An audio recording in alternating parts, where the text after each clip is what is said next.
Bonjour à tous, ravi de vous retrouver sur Public Sénat. À suivre cet après-midi, en procédure accélérée et en séance publique, le projet de loi autorisant la ratification du traité de coopération entre la France et l'Afghanistan. Ce traité a été lancé sous le mandat de Nicolas Sarkozy et il prévoit l'attribution de 300 millions d'euros au régime d'Hamid Karzai sur 5 ans. Il consacre également l'évolution du soutien de la France à l'Afghanistan qui passe d'une dominante militaire à une dominante civile. Tout de suite donc, direction l'hémicycle. Mes chers collègues, l'ordre du jour appelle la discussion du projet de loi autorisant la ratification du traité d'amitié et de coopération entre la République française et la République islamiste d'Afghanistan. Dans la discussion générale, la parole est à Monsieur Laurent Fabius. Monsieur le Premier ministre, vous avez la parole.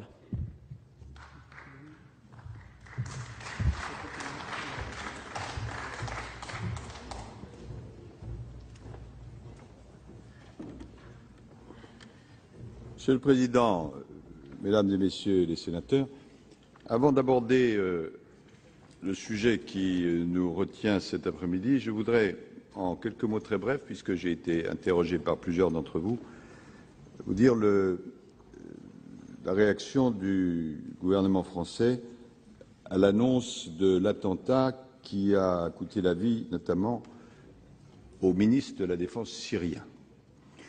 Nous ne savons pas encore les circonstances exactes dans lesquelles cet attentat s'est produit. Il est évident que c'est un acte d'une extrême importance. Cela montre le degré de violence auquel on est parvenu à Damas même.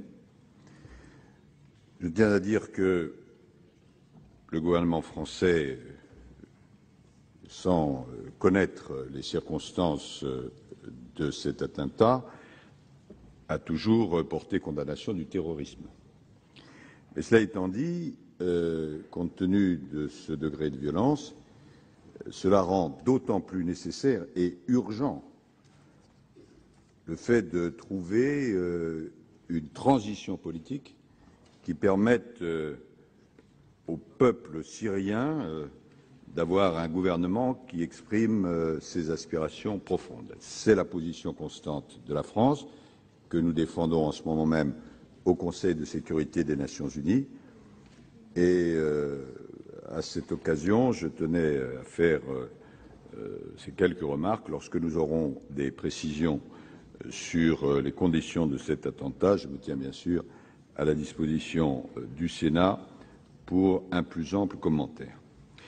Mesdames et Messieurs les sénateurs, le gouvernement soumet aujourd'hui à votre examen le projet de loi autorisant la ratification du traité d'amitié et de coopération signé entre la France et l'Afghanistan le 27 janvier 2012 en application de l'article 53 de la Constitution.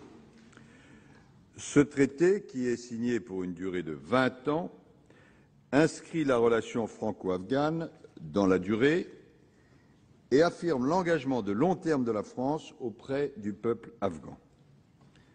Comme vous le savez, nous retirons nos troupes d'Afghanistan. Il est particulièrement important, précisément en ce moment, que nous adressions un signal clair de notre volonté d'accompagner le peuple afghan. Ce traité a été signé sous la précédente majorité, mais il s'inscrit dans une trajectoire qui est concertée avec nos alliés de soutien à la transition, conformément aux engagements du président de la République, M. François Hollande. J'ajoute qu'il s'agit du premier traité de l'histoire des relations franco-afghanes, qu'il s'agit aussi du premier traité signé par l'Afghanistan avec un État extérieur à la région, qui sert et servira d'exemple pour d'autres partenariats signés récemment ou en préparation entre l'Afghanistan et des États tiers ou avec des organisations internationales. Mesdames et Messieurs, celles et ceux qui sont présents cet après-midi savent que la situation en Afghanistan revêt une importance toute particulière, parce que, comme nous le savons depuis de longues années, Elle affecte la stabilité et la paix de l'ensemble de la région et entraîne des répercussions bien au-delà. C'est l'intérêt de la France que l'Afghanistan s'engage sur la voie de la paix et de la stabilité, et c'est notre volonté, je le crois d'ailleurs partagée, d'y contribuer. En 2001, vous vous rappelez qu'à la suite des attentats du 11 septembre, nous nous sommes engagés, nous les Français, dans le cadre de la lutte contre le terrorisme, afin de priver Al-Qaïda des bases afghanes à partir desquelles cette organisation opérait. Cela impliquait également l'aide à la construction d'institutions afghanes qui soient aussi solides que possible et légitimes. Nous sommes un peu plus de 10 ans plus tard. La situation évidemment a changé. Avec des succès et des échecs, l'intervention internationale a contribué à transformer l'Afghanistan. Une constitution a été adoptée en 2004. De nouvelles institutions ont été mises en place. Ben Laden a été trouvé et tué. Al-Qaïda ne bénéficie plus de refuge sur le territoire afghan. Dans ce contexte, le président de la République a pris l'engagement de retirer nos troupes combattantes d'Afghanistan d'ici au 31 décembre 2012. Je veux saluer une fois de plus, et je le fais bien sûr au nom de vous toutes et de vous tous, l'engagement et le courage de notre armée. Elle a rempli sa mission dans des conditions périlleuses. 87 soldats y sont morts au service de la France. Et je veux leur rendre aujourd'hui un hommage. Notre décision de retrait a été confirmée aux autorités afghanes qui, j'en suis le témoin lors de nombreuses conversations avec le président Karzai, l'ont approuvé, ainsi qu'à nos alliés et à nos partenaires qui, là aussi, j'en suis le témoin, lors de la dernière réunion de Chicago, ont bien compris le sens de notre décision. Cette démarche est cohérente avec le cadre de ce qu'on appelle la transition, fixé conjointement par la communauté internationale et par les Afghans sous l'égide des Nations unies. Le processus prévoit, comme vous le savez, le transfert progressif des responsabilités de sécurité aux forces de sécurité afghanes. Les zones transférées incluent le district de Surobi et la province de Kapisa, où plusieurs d'entre vous se sont rendus, et où ont été déployées les forces françaises. Mais, et là est l'essentiel par rapport au texte qui nous occupe cet après-midi, notre retrait militaire ne signifie nullement un abandon de l'Afghanistan. Au contraire, s'ouvre une période nouvelle pour notre coopération civile.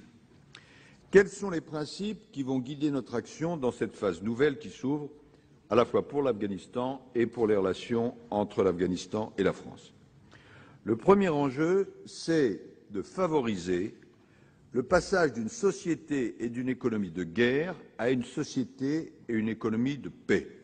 C'est très ambitieux, me direz-vous, et ça l'est, mais il faut bien mesurer qu'un pays qui a été plongé, qui l'est encore dans la guerre pendant des années et des années, et qui doit se reconstruire pour aller vers la paix, c'est un changement absolument massif. Le développement économique et social de l'Afghanistan est la première condition d'un retour durable à la paix et à la stabilité.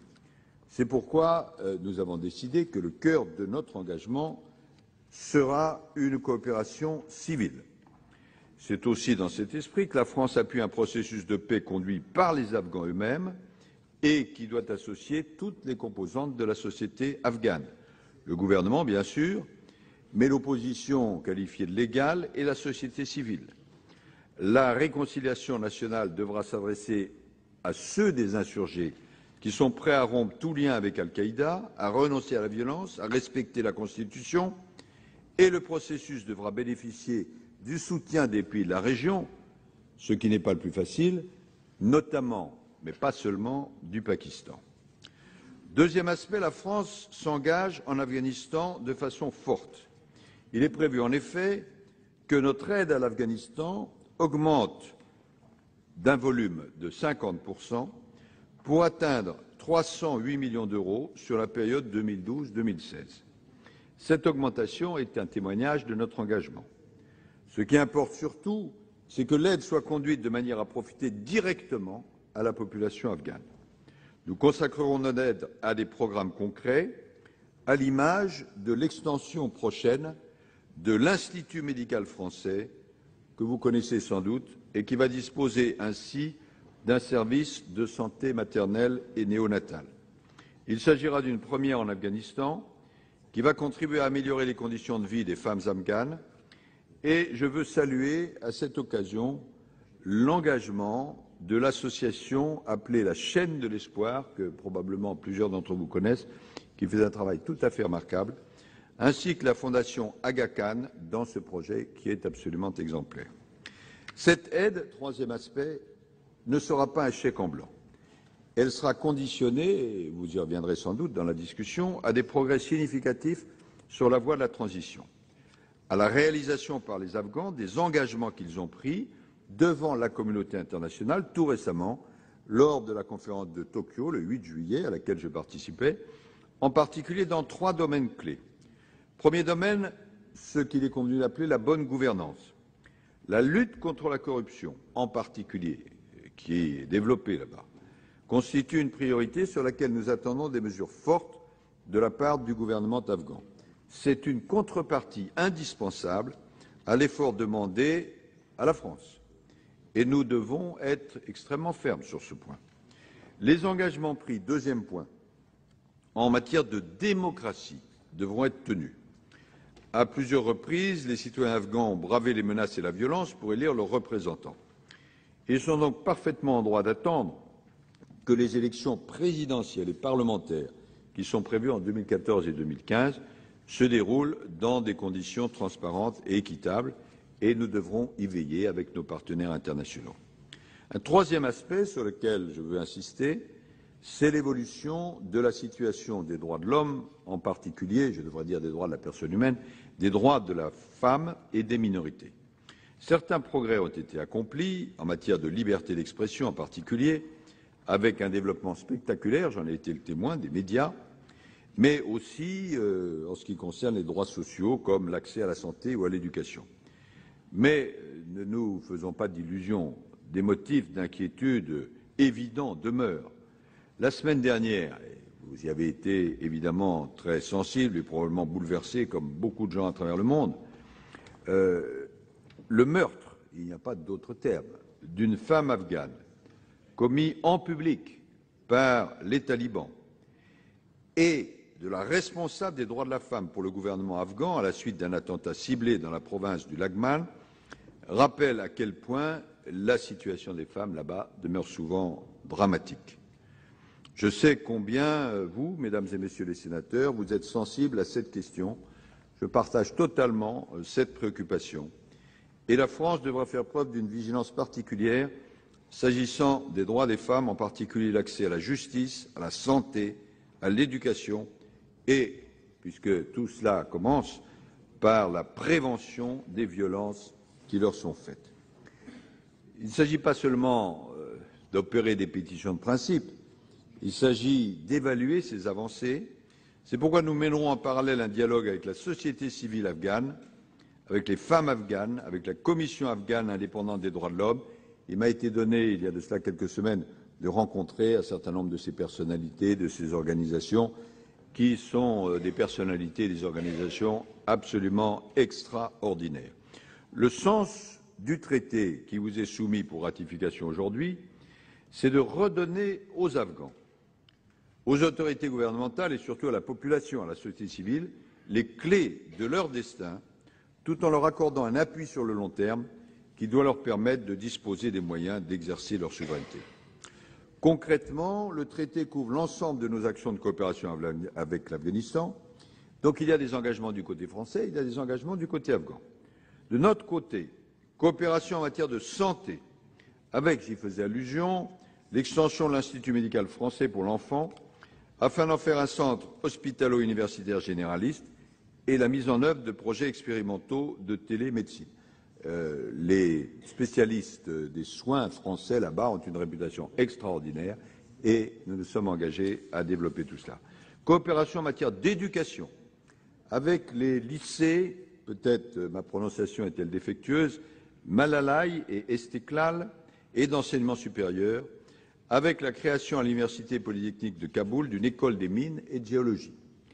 Comme vous le savez, l'Afghanistan est un pays où les minerais sont extrêmement importants. Il y a une tradition de recherche géologique française.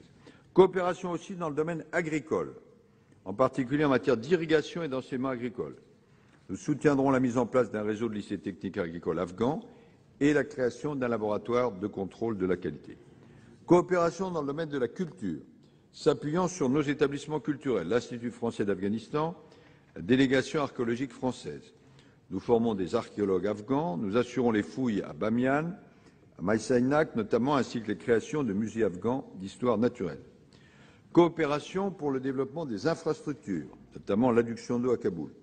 Pour le développement du secteur minier, j'y ai fait allusion. Renforcement du service géologique afghan en partenariat avec le BRGM. Et accroissement de nos échanges économiques, puisque, je l'ai dit, si l'on veut passer d'une économie de guerre à une économie de paix, ça doit se traduire aussi par une présence française de nos entreprises plus importantes.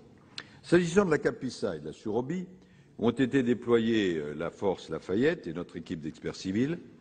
Une action spécifique pour le développement économique de ces régions est prévue au-delà de 2014, si les populations locales le souhaitent et si la sécurité, maître mot de nos personnels, est assurée, afin de prolonger les projets que nous avons déjà conduits. Enfin, une coopération est prévue dans les domaines de la sécurité et de la défense, non pas évidemment des troupes combattantes, mais des coopérants français seront présents à l'état-major dans les écoles militaires afghanes afin de conseiller les cadres et les instructeurs afghans. Il n'y aura pas de troupes combattantes, mais nous apporterons un appui à la création d'une école de guerre afghane et d'une force de gendarmerie. Réciproquement, le traité comprend des engagements pris par l'Afghanistan envers la France. L'Afghanistan, au terme de ce traité, s'engage à lutter par tous les moyens dont il dispose contre les menaces émanant de son territoire à l'encontre de la France ou des intérêts français, développer la coopération entre services antiterroristes et antidrogue, et là, il y a un énorme travail à faire quand on sait ce que représente la drogue là-bas. Et j'ai toujours considéré qu'une des failles des mécanismes qui avaient été mis en place, c'est que, je suis peut-être trop sévère en disant cela, mais on faisait l'impasse sur l'aspect drogue.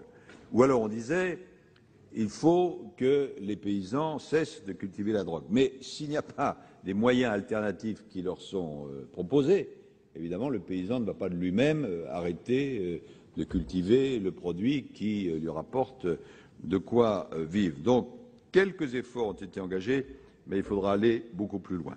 Soutenir les institutions qui concourent à la relation multilatérale, ça passe, je vais vite, par des exemptions fiscales et douanières pour la FD, pour nos ONG impliquées dans la mise en œuvre du traité, etc., etc. Promouvoir l'enseignement du français dans le secondaire et le supérieur. Nous avons quand même le plaisir de voir qu'il y a pas mal de personnalités notamment, mais il faudrait que ça descende plus largement dans le reste de la population, qui parlent le français, qui ont d'ailleurs souvent fait leurs études en France.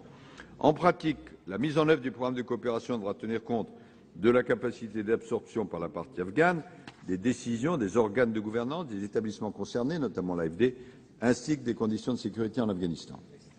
Nous avons voulu, dans ce traité, éviter un cadre institutionnel qui soit trop pesant. En plus des consultations politiques, le traité prévoit la création de 3 commissions mixtes autonomes qui doivent se réunir une fois par an, alternativement à Kaboul et à Paris, une commission mixte de coopération pour le suivi des programmes de coopération, une autre politico-stratégique et une pour la sécurité intérieure. Et puis ce traité est complété par un programme de coopération sur 5 ans qui présente de façon plus détaillée les projets menés sur une première période, 2012-2016. Il a été paraphé par les ambassadeurs français et afghans en marge de la dernière visite à Paris du président Karzai. Ce traité doit nous permettre de bâtir une relation de long terme avec l'Afghanistan sur la base des secteurs d'intervention qui sont traditionnellement ceux de la France dans ce pays. Il tient compte de notre contribution aux actions des organisations multilatérales qui vont rester sur place après 2014, les Nations Unies naturellement, mais aussi l'Union européenne et l'OTAN. Mesdames et Messieurs les sénateurs, j'aurais conclu lorsque j'aurais dit ceci. Dans les années à venir, alors que l'Afghanistan devra se reconstruire et se développer, ce traité d'amitié devrait nous permettre de conserver une place importante et d'illustrer ce que peut être, j'en parlais l'autre jour à vos commissaires, une puissance d'influence comme la France. Les années à venir seront une période tout à fait cruciale pour l'avenir de l'Afghanistan. Les Afghans, il faut faire un peu d'histoire, n'ont jamais accepté la présence durable d'une force étrangère sur leur sol. C'est ce qui, depuis Alexandre le Grand jusqu'aux Soviétiques, a donné à ce pays sa réputation, je cite, de cimetière des empires. Le retrait des troupes étrangères, même si les conditions, en l'occurrence, étaient différentes, le retrait des troupes étrangères est une nécessité. Mais la transition n'est pas sans risque. Le risque du chaos, comme au début des années 90, le risque des retours des talibans, les plus extrémistes, qui avaient pris le pouvoir à Kaboul à la faveur de l'anarchie. Nous ne devons pas répéter les erreurs du passé en laissant totalement à lui-même ce pays, comme cela avait été le cas après le départ des Soviétiques. Beaucoup de choses, il faut avoir l'humilité de le reconnaître, dépendront des voisins, le Pakistan, mais aussi l'Inde, l'Iran, la Chine, etc., puisque c'est ce qu'on appelle traditionnellement dans la diplomatie mondiale le grand jeu. La communauté internationale doit donc rester engagée, mais sous des formes nouvelles, qui soient efficaces et qui préservent, c'est un mot-clé, la souveraineté de l'Afghanistan. Et c'est l'objet de ce traité. Ce sera aussi l'objet, sur la base de ce traité et de nos engagements internationaux, de notre action politique aux côtés des représentants de toutes les composantes de la société afghane, afin de contribuer à un avenir aussi stable et apaisé que possible pour chaque habitant de l'Afghanistan. La ratification de ce traité, auquel, je l'espère, vous allez maintenant procéder, est un moment important par lequel vous, les représentants du peuple français, vous adressez un message d'amitié à la population afghane. Le Parlement afghan devrait ratifier ce traité dans les toutes prochaines semaines. L'idée est au fond à la fois très élevée et très simple et très difficile à atteindre, mais c'est celle qui est signifiée dans ce traité. Ensemble, nous devons dire que nous voulons continuer d'agir côte à côte, mais désormais essentiellement pour une action civile de développement et d'appui à la mise en place d'institutions dont nous souhaitons qu'elles soient à la fois efficaces et démocratiques. Je vous remercie.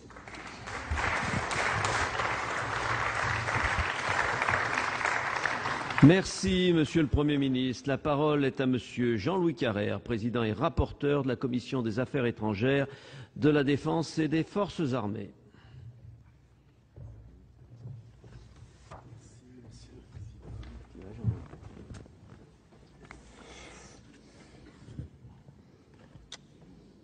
Monsieur le Président, Monsieur le Ministre, en notre nom à tous, je voudrais rendre hommage à Monsieur Jean-François Poncet, qui vient de nous quitter. Il était membre de notre commission il y a un an encore. Fils d'ambassadeur en Allemagne, à l'âge de 8 ans, il avait vu brûler le Reichstag. Ministre des Affaires étrangères, président de la Commission de développement économique, président du Conseil général du Lot-et-Garonne, premier vice-président du Conseil régional d'Aquitaine, Jean-François Poncet a occupé beaucoup de mandats et a eu une carrière politique d'un très haut niveau, très active au niveau local, très active au niveau national. Il a marqué le Sénat par sa vision du monde, plus près de nous par sa vision du Moyen-Orient et beaucoup plus récent puisqu'il fit un rapport, mes chers collègues, très remarqué sur le Moyen-Orient à l'heure de la force nucléaire. Nous gardons de lui l'image d'un homme d'État, d'une grande finesse et d'une rare élégance. Il était avant tout, mesdames, messieurs, un Européen convaincu. Monsieur le Président, Monsieur le Ministre, mes chers collègues, je salue la présence de Monsieur l'ambassadeur d'Afghanistan, Monsieur Assad Omer. Qu'il ne soit pas choqué par les propos que je tiendrai, qui, bien qu'étant sans complaisance, sont les propos d'un ami de l'Afghanistan. Royaume de l'insolence, l'Afghanistan n'a jamais été soumis. Son histoire est avant tout celle d'une résistance énigmatique et tenace contre tous les empires, moghols, perses, britanniques, puis soviétiques. Ce magnifique pays, l'un des plus pauvres du monde, livré au fléau de la corruption, du terrorisme et du trafic de drogue, martyrisé par 3 décennies de guerre, dispose, mesdames et messieurs les sénateurs, pourtant d'atouts incomparables pour son décollage.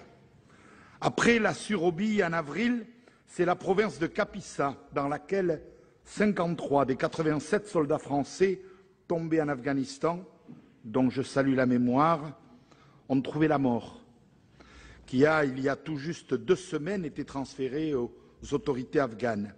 Ainsi se tourne une nouvelle page de son histoire. Avec le traité qui nous est soumis cet après-midi, oui, Monsieur le Ministre, la France doit désormais et doit faire le choix de concentrer ses efforts sur la construction de la paix et la prise en main de leur destin par les Afghans eux-mêmes. Ce projet de loi, examiné en Conseil des ministres mercredi dernier, déposé en premier lieu au Sénat et débattu aujourd'hui, il sera débattu mercredi prochain à l'Assemblée nationale pour être adopté définitivement ce 25 juillet.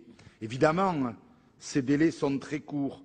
Si nous avons accepté d'être ainsi bousculés, vous savez, nous, les sénateurs, Monsieur le Premier ministre, on n'aime pas trop être bousculés, encore moins quand on est sénateur des Landes. Mais je serais tenté de dire, c'est qu'il y a urgence, et nous le comprenons.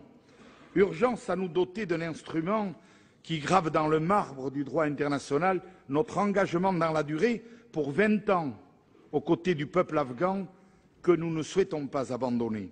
Urgence aussi à garantir la sécurité et la stabilité de nos actions de coopération pour l'avenir. Urgence enfin à mettre en cohérence et surtout à donner une nouvelle dynamique à tous nos dispositifs d'aide à la hauteur des besoins immenses de ce pays exsangue après 30 ans de guerre et de malheur. L'enjeu est simple. Posons-nous la question. Il s'agit ni plus ni moins de réussir la paix. L'opinion publique nous regarde. Elle ne comprendrait pas qu'on abandonne les Afghans et que nos soldats soient morts pour rien. Ce traité est le principal outil pour pouvoir travailler efficacement à construire une paix durable.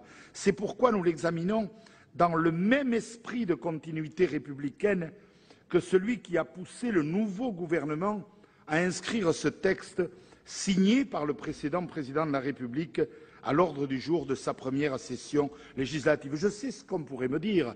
Oh, vous qui avez tellement critiqué. C'est un de vos premiers textes et vous l'inscrivez. Mais bien sûr que nous l'inscrivons et bien sûr que tout n'a pas été noir et tout n'a pas été blanc. Et ce texte mérite d'être inscrit.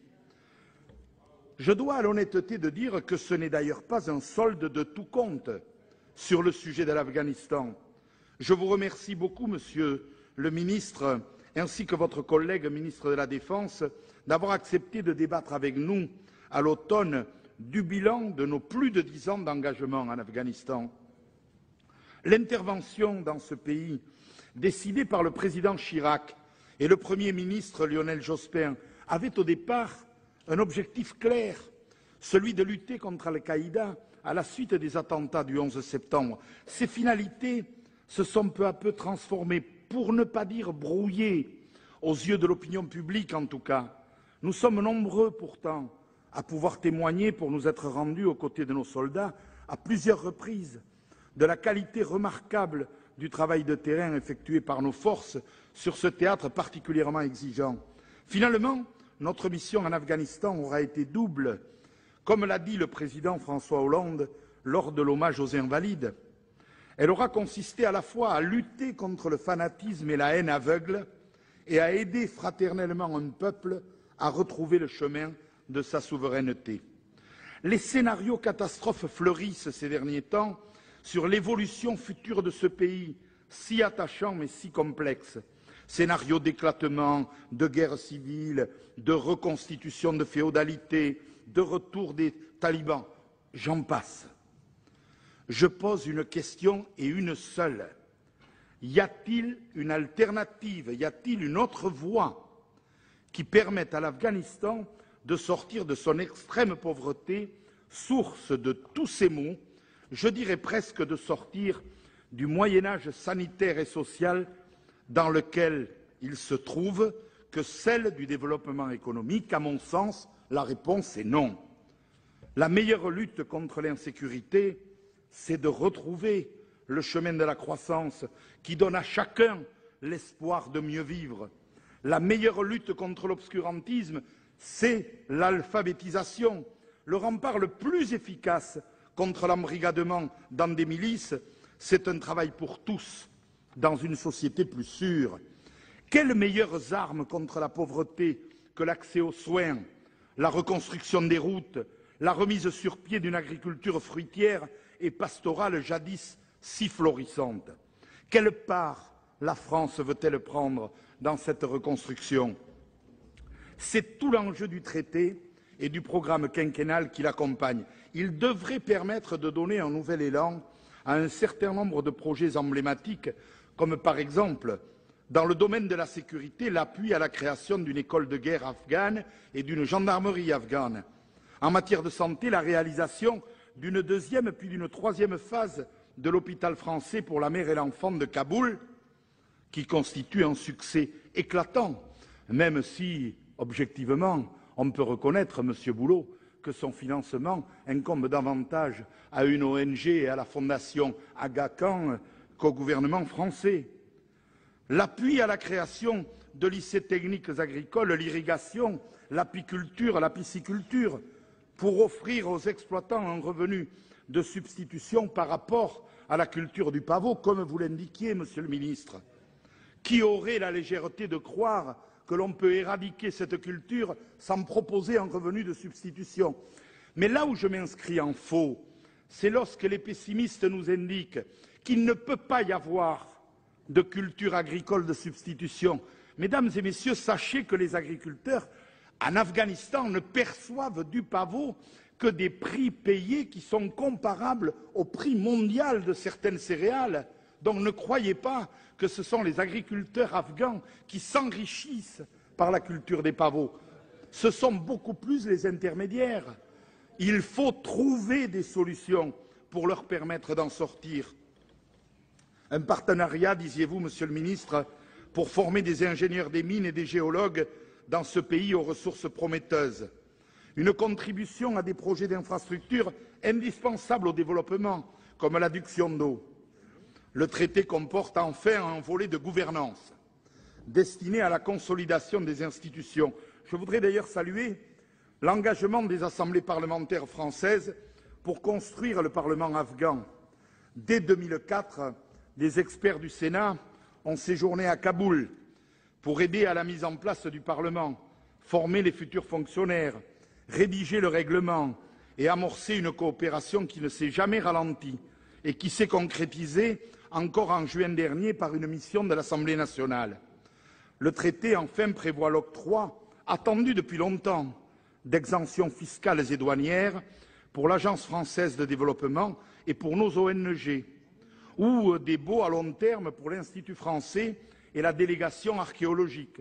Le traité prévoit aussi la promotion de la langue française à tous les niveaux d'enseignement et la pérennisation de nos instituts culturels. Vous l'aurez compris, la Commission soutient le projet de loi de ratification qui nous est soumis. Mais nous avons, mesdames et messieurs, mes chers collègues, trois interrogations fortes, pour ne pas dire trois inquiétudes sur sa mise en œuvre. Tout d'abord, le montant. Et question qui est son corollaire, la dispersion de l'aide française. Évidemment, nous ne partons pas de rien. Dans les districts de la Task Force Lafayette, nous avons vu des champs en culture, des écoles qui fonctionnaient, des lignes électriques rétablies. Au total, la France aura d'ailleurs déboursé, si je puis l'exprimer ainsi, 240 millions d'euros d'aide civile au cours de ces 10 dernières années avec un positionnement de notre aide bien orienté sur les besoins vitaux, santé, éducation, agriculture, accès à l'eau. Pourtant, nous sommes loin derrière l'Allemagne et le Royaume-Uni. Nous avons consacré jusqu'à 500 millions d'euros par an de surcoût OPEX à l'Afghanistan. Combien pourrons-nous mettre, Monsieur le Ministre, sur la table pour donner vie au programme quinquennal ambitieux arrêté au début de l'année? Nous prévoyons 308 millions d'euros pour les 5 prochaines années. C'est un accroissement de 50%. C'est beaucoup par rapport au montant total de notre aide au développement, mais c'est peu par rapport aux autres. Je fais confiance d'ailleurs à nos rapporteurs sur tous les bancs quant au crédit du développement pour veiller à ce que les lois de finances viennent effectivement remplir cet engagement. Il faut aussi engager objectivement un effort de rationalisation. La visibilité de notre aide souffre de la multiplicité des circuits de financement et des guichets qui favorisent l'éclatement, le saupoudrage et l'absence de lisibilité. Enfin, vous nous avez dit, Monsieur le Ministre, que la France avait besoin d'une diplomatie économique. On est d'accord. Qu'en est-il du positionnement des entreprises françaises sur les marchés afghans où vont affluer les 16 milliards d'aide internationale d'ici à 2015? Il ne faudrait pas que nous assurions, par exemple, la formation des géologues au titre de la coopération pour qu'ensuite nos amis chinois décrochent les contrats d'exploitation des mines. Les entreprises françaises peuvent se positionner sur beaucoup de secteurs, le ciment, la construction, l'énergie, l'eau, l'agroalimentaire. Comment la diplomatie va-t-elle accompagner et faciliter la montée en puissance de nos entreprises? La deuxième préoccupation que je voudrais exprimer relève de la sécurité future de nos experts, de nos ONG et de nos entreprises. En Afghanistan, 4 générations de menaces se sont succédées pour se cumuler au final. À la guérilla classique sont venus se rajouter les engins explosifs improvisés, mais vous le savez très bien, puis le recours aux bombes humaines et récemment les attaques internes par infiltration des forces afghanes. Même si le ministre de la Défense nous a dit être résolument optimiste sur l'évolution sécuritaire, nous sommes très préoccupés. Le traité prévoit un certain nombre d'immunités, en particulier de juridiction, pour les personnes qui œuvrent dans le cadre de notre coopération. C'est un premier train de garantie, mais est-ce suffisant? Qu'en sera-t-il demain, une fois les forces combattantes retirées, l'état-major basculé sur le camp de Warehouse, quand 300 hommes seulement devront sécuriser le retrait? Et qu'en sera-t-il surtout après-demain? Je pense aussi, mes chers collègues, aux experts afghans engagés à nos côtés. Dans le contexte du retrait de la coalition, avec la montée en puissance très progressive des forces de sécurité nationales afghanes, leur autonomie encore limitée, alors que la rébellion couve toujours et se nourrit d'un trafic de drogue qui représente la première ressource du pays, c'est plus qu'une préoccupation, c'est une inquiétude. Enfin, mes chers collègues, le dernier sujet de vigilance, le contrôle de la destination des fonds, et ça ne surprendra pas mon ami Bernard Piras. Nous n'avons pas attendu le scandale de la Kabul Bank pour savoir et pour dire haut et fort que la corruption endémique gangrène ce pays, nourrit la rébellion, sape la légitimité du gouvernement et ruine la plupart des efforts de la communauté internationale pour faire arriver l'aide au plus près des populations. Notre commission a déjà par le passé posé un diagnostic très lucide sur l'extrême fragilité des institutions et sur la corruption qui la gangrène jusqu'au plus haut niveau. Grâce à l'action de la France, la conférence de Tokyo s'est engagée vers une plus grande conditionnalité de l'aide européenne qui dépendra à l'avenir du bon déroulement des élections présidentielles et législatives de 2014 et 2015, du respect des droits de l'homme et du droit des femmes. C'est la bonne orientation. L'aide internationale doit être un levier pour le changement et non pas une manne pour les barons locaux.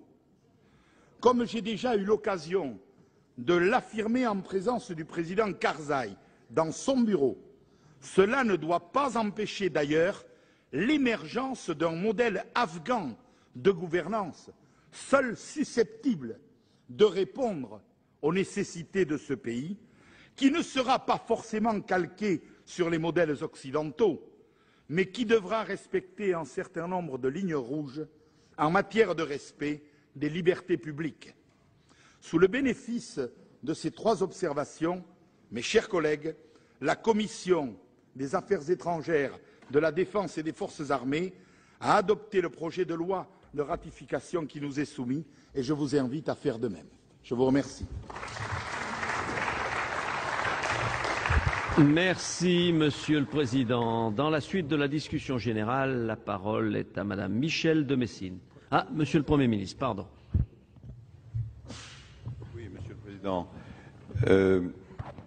Je voulais faire écho en particulier au début du propos de Monsieur le Président Carrère en associant le gouvernement de la République à l'hommage qu'il a rendu à juste titre à votre ancien collègue, Monsieur le sénateur François Poncet. C'est un homme que vous avez toutes et tous connu, qui était d'une grande élégance à la fois intellectuelle et physique, qui a occupé parmi les plus hauts postes de la République, qui a été, comme vous l'avez souligné, Monsieur le Président, un Européen convaincu, un homme qui avait l'esprit à la fois de géométrie et de finesse, et dont, je crois, chacun et chacune de ceux qui l'ont connu dira qu'il a fait honneur à la République.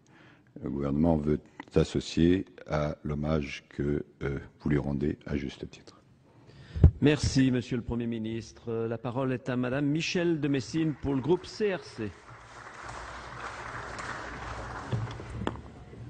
Monsieur le Président, Monsieur le Ministre, mes chers collègues, je voudrais aussi, au nom de mon groupe, m'associer à l'hommage qui vient d'être fait à Jean-François Poncet. C'est un homme, ça vient d'être dit, qui a beaucoup marqué notre institution et je dirais sur tous les bancs.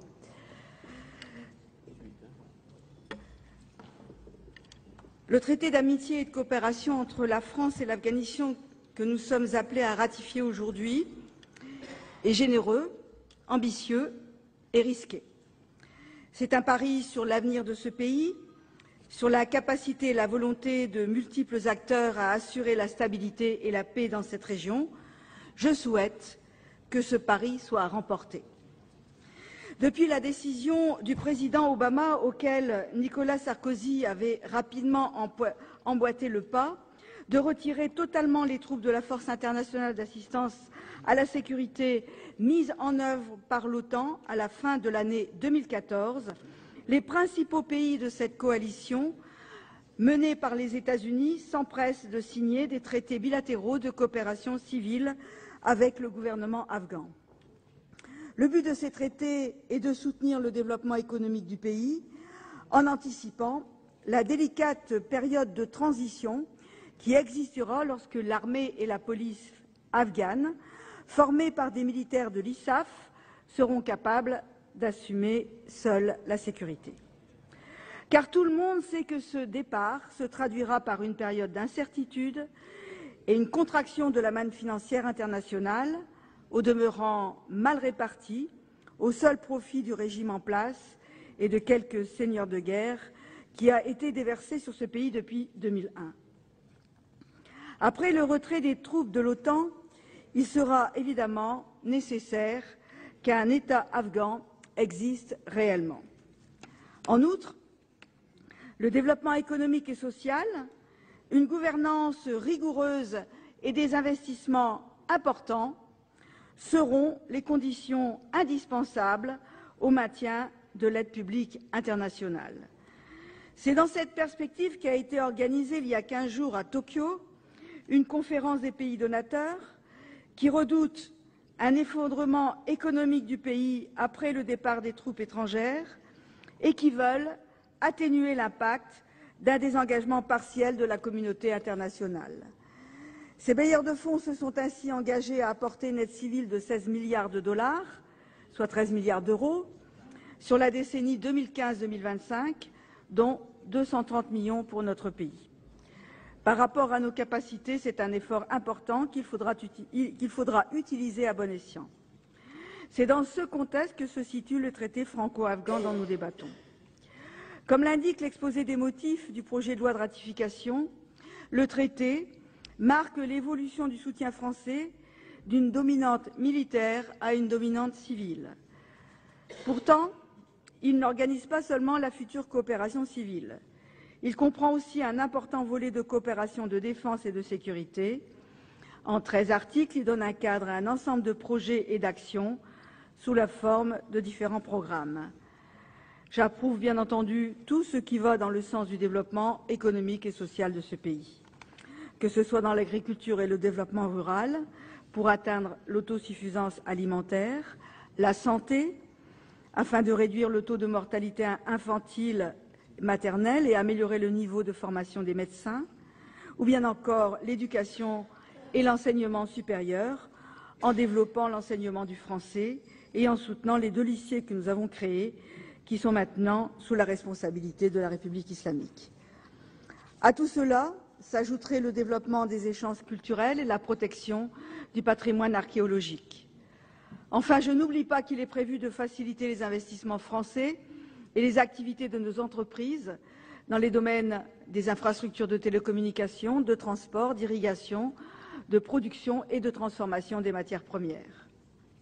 Cependant, il faudrait être particulièrement offensif et volontariste dans ces domaines afin que nos entreprises réussissent à se faire une place dans un pays et sur des marchés sur lesquels les États-Unis exercent un quasi-monopole. Je le répète, le cadre est idéal, les projets sont généreux et ambitieux. En revanche, leur mise en œuvre est aléatoire. Elle dépendra de l'importance des moyens qui leur seront attribués, mais elle se heurtera tout autant aux incertitudes de l'avenir et aux dures et complexes réalités afghanes. De prime abord, dans un monde idéal et harmonieux, l'idée de se préoccuper du devenir de l'Afghanistan en soutenant son développement économique après la fin des opérations militaires pourrait paraître indispensable et couler de source. Le retrait accéléré de nos troupes, qui avait déjà été amorcé par Nicolas Sarkozy avec 1 an d'avance sur le calendrier fixé par les Américains, a été une courageuse décision du président de la République que je voudrais ici saluer avec force. Elle correspondait à une demande de l'opinion publique française que, pour notre part, nous avons été longtemps les seuls à relayer. Dans ces conditions, on pourrait donc se satisfaire de ce qui peut apparaître comme un changement de stratégie. Après les opérations militaires, place au développement économique et social. La réalité est plus complexe. Il faut en effet ne pas être naïf, mais lucide, sur les raisons qui ont poussé les Américains et l'OTAN à organiser ce retrait militaire, ainsi que sur les conditions dans lesquelles elle s'effectuera. La décision de quitter militairement l'Afghanistan n'est pas fondée sur la réalité de la situation sur le terrain, mais sur d'autres considérations. Soyons pragmatiques. Admettons que la présence de nos troupes intégrées à celle de l'OTAN ne répondait plus à l'objectif fixé par les résolutions initiales du Conseil de sécurité. Les talibans ont été chassés du pouvoir fin 2001 et le combat contre le terrorisme s'est transformé en lutte contre une insurrection d'opposants au régime en place. Nous devons également admettre que lorsque des forces armées sont présentes sur le territoire d'un État souverain pendant plus de 10 ans, la solution aux problèmes posés n'est évidemment pas militaire. Fin 2014 a donc été fixée par les États-Unis comme date butoir pour se désengager d'un conflit qui est l'échec de la stratégie qu'ils ont imposée à leurs alliés. Cette période ne coïncidera qu'accessoirement avec le moment où l'armée et la police afghanes pourraient être en mesure de prendre le relais des troupes de l'OTAN sur tout le territoire. En effet, pratiquement tous les experts, nos militaires en particulier, savent qu'aujourd'hui, la pléthorique armée afghane de plus de 200 000 hommes, presque tous issus d'ethnies proches du président Karzai, n'est pas en mesure de répondre à l'immense défi de sécurité. En vérité, cette armée permet en grande partie à assurer un emploi et un revenu à des populations très démunies. Son entretien, son équipement, sa formation par les militaires de l'OTAN coûte cher et est en outre une source de revenus non négligeable pour le pouvoir en place. Les plans de formation prévus d'ici l'échéance de 2014 la rendront sans doute un peu plus opérationnelle, mais certainement pas plus crédible dans sa détermination à lutter contre les ennemis du régime en place. Il ne faut pas non plus se laisser illusionner sur la réalité du désengagement militaire des États-Unis qui serait total. Car à la veille de se rendre à la conférence de Tokyo, c'est à la veille de se rendre à la conférence de Tokyo que la secrétaire d'État américaine a officialisé à Kaboul l'octroi à l'Afghanistan du statut d'allié majeur non membre de l'OTAN. Ce statut, qui est accordé à une quinzaine de pays, n'est pas anodin et n'a rien de symbolique. Il permet en particulier une coopération militaire renforcée avec les États-Unis dans le développement et l'achat d'armements. Ajoutons à cela qu'ils ont engagé un partenariat stratégique avec le régime afghan, dont les principales dispositions devraient leur permettre de conserver des implantations militaires pendant une vingtaine d'années dans ce pays. Par ailleurs, pour les plus optimistes, même si la situation sécuritaire devait se stabiliser après le départ de la coalition internationale, il faudrait de toute façon aider l'État afghan, quel qu'il soit, à surmonter les difficultés qui l'attendent.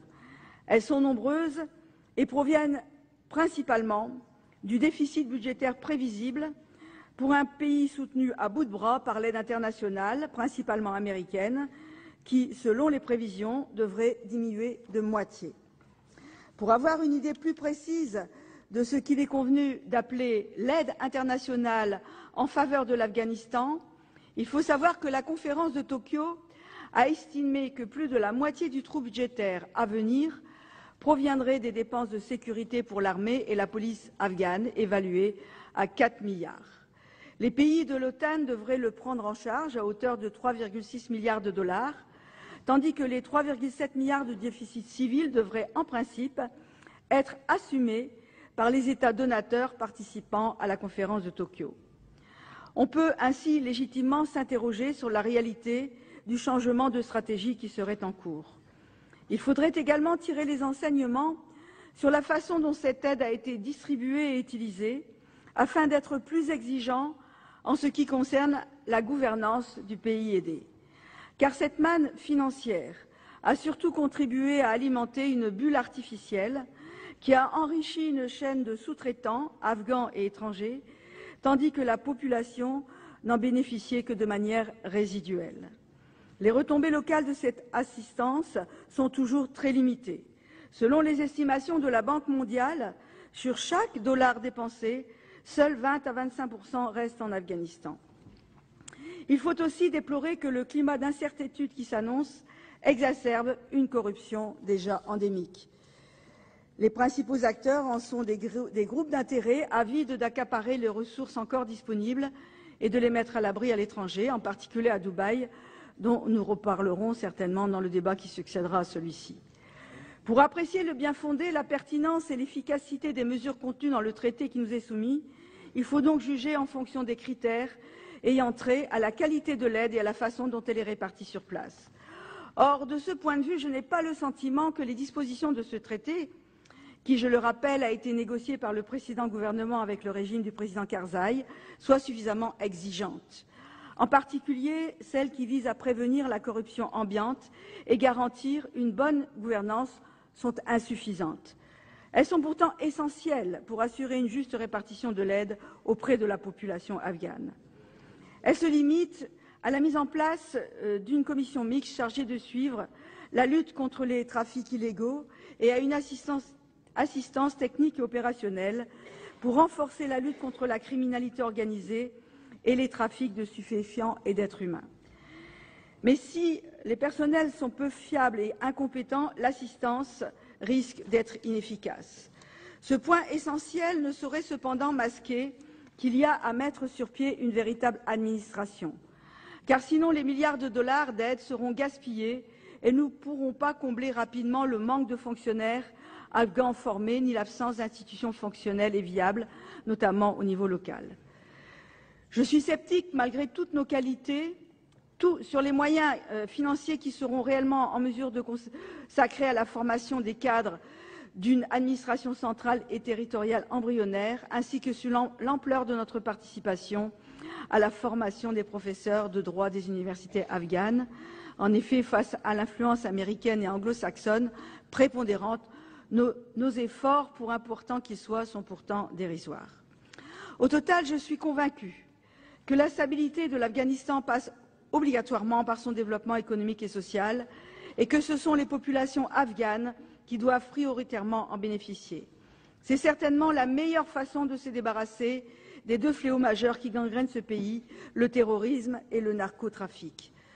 Le retour de la sécurité dépendra donc du niveau de l'effort national et international et des conditions dans lesquelles il sera entrepris pour répondre aux vrais besoins de développement. D'une façon générale, sur le fond, une solution durable du conflit afghan ne peut être que politique et diplomatique. On ne peut le traiter en dehors du contexte régional et international car tout est lié. Il faut réintégrer pleinement l'ONU dans la résolution de ce conflit. Elle doit reprendre le mandat qu'elle avait confié à l'ISAF. C'est pourquoi nous souhaitons que la France, en sa qualité de membre permanent du Conseil de sécurité, prenne l'initiative de proposer l'organisation d'une conférence régionale pour définir précisément les conditions d'une paix négociée et durable en Afghanistan.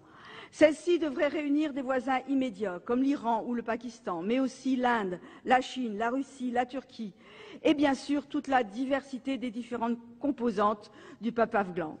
Pour être efficace, cette conférence pourrait être parrainée par des représentants des États-Unis et de l'Union européenne. Afin que l'ONU redevienne ainsi le principal acteur du rétablissement de la paix et de la sécurité, il reviendrait ensuite au Conseil de sécurité de garantir les conclusions de cette conférence régionale. Enfin, pour que l'ONU reprenne complètement la main sur la résolution de cette crise, il serait nécessaire de définir un nouveau mandat sur la base des conclusions de cette conférence, axé sur les conditions de la reconstruction et du développement de ce pays. Ayons maintenant l'ambition de créer un nouveau cadre multilatéral pour résoudre ce conflit. Même si elles sont présentées sous un jour nouveau, ne suivons pas les démarches anciennes qui ont échoué. Au lieu de s'engager aussi rapidement dans une coopération incertaine et qui risque d'être inefficace au regard des objectifs généreux fixés dans ce texte, n'aurait-il pas été préférable d'être plus exigeant en matière de gouvernance et pourquoi pas d'en renégocier certains aspects en ce sens. Ceci étant, malgré toutes nos réserves et toutes les insuffisances de ce traité, nous voulons donner une chance à la paix et nous ne nous y opposerons pas. Nous ne souhaitons pas jouer les Cassandres ni avoir une attitude négative. Nous voulons simplement attirer l'attention sur certains aspects négatifs et être vigilants sur les risques que comporte ce texte.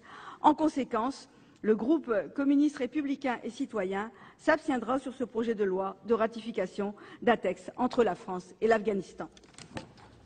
Merci, Madame. La parole est à Monsieur Jean-Pierre Plancade pour le groupe RDSE.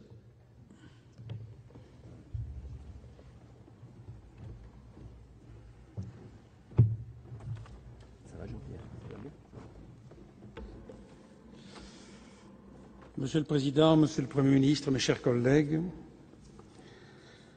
la France a une longue histoire de coopération avec ce pays, puisqu'elle remonte à 1922, et les premiers contacts ont été formalisés avec la création de la délégation archéologique française en Afghanistan, puis en 1923 avec la création du lycée français pour garçons.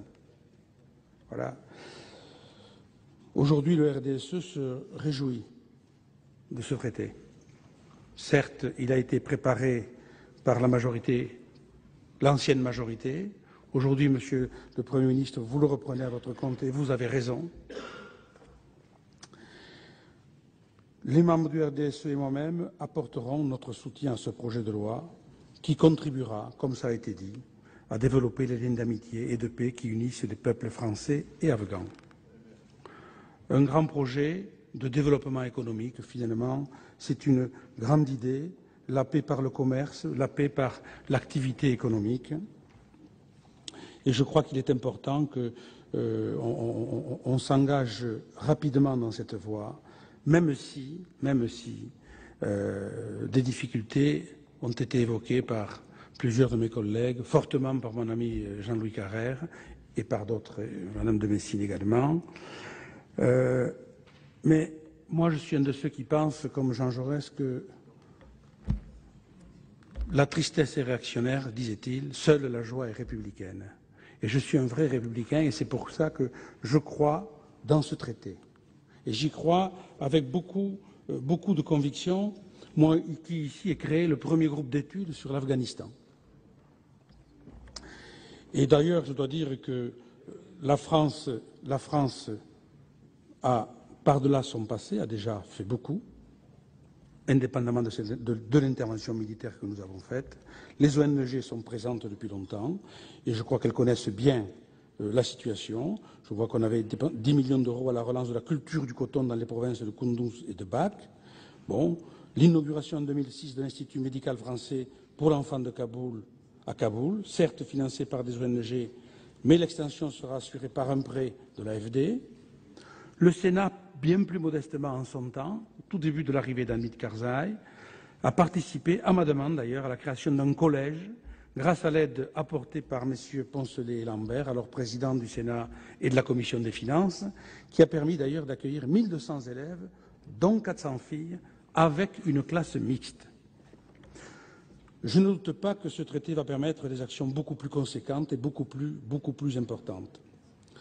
Bien sûr, Monsieur le Ministre, nous n'ignorons pas la crise qui frappe notre pays et qui vont rendre les choses certainement plus difficiles. Pour mémoire, en 2005, au G8 de Gleneagles, nous avions pris l'engagement de consacrer 0,7% du PIB à l'aide publique au développement. Elle n'est aujourd'hui que de 0,5%. Au-delà des aspects assez classiques de coopération que je viens d'évoquer, le traité du 27 janvier comporte aussi une dimension sécuritaire. Alors, il est important aussi d'accompagner le processus de transition pour que l'ensemble des responsabilités de sécurité incombent d'ici 2014 aux autorités afghanes, conformément à ce qui a été décidé au sommet de l'OTAN qui s'est déroulé à Lisbonne en 2010. Ce volet du traité me conduit naturellement à évoquer la question de l'engagement militaire de la France en cours dans ce pays depuis 2001 et qui, rappelons-le, a malheureusement coûté la vie à 87 de nos soldats à qui, bien entendu, nous rendons hommage. Le président de la République a décidé d'avancer à 2012 le retrait des troupes françaises d'Afghanistan. Il l'a confirmé au sommet de Chicago. Nous avions des objectifs, celui d'éradiquer les camps d'Al-Qaïda, de renverser le pouvoir taleb, soutien de l'organisation terroriste, bien connue. Grâce au courage et au sens du devoir de nos soldats et de tous ceux de la coalition, nous avons franchi 7 étapes. En effet, l'armée française a contribué à chasser les talibans de Kaboul, avec d'autres naturellement. Al-Qaïda a été évacué, vous l'avez rappelé, a été évacué d'Afghanistan. Le pays s'est doté d'une constitution. La France, de son côté, a créé un pôle de relative stabilité dans la province de Kapisa, dans le district de Surovi. Vous l'avez rappelé, Monsieur le Ministre, les militaires français ont entamé et poursuivront, après le retrait des unités combattantes, la formation des officiers afghans. J'espère que le gouvernement afghan conservera les bénéfices de ces actions. Quoi qu'il en soit, la présence militaire française est désormais inappropriée dans son format actuel. Et nous avons eu raison d'avancer la date de leur retrait.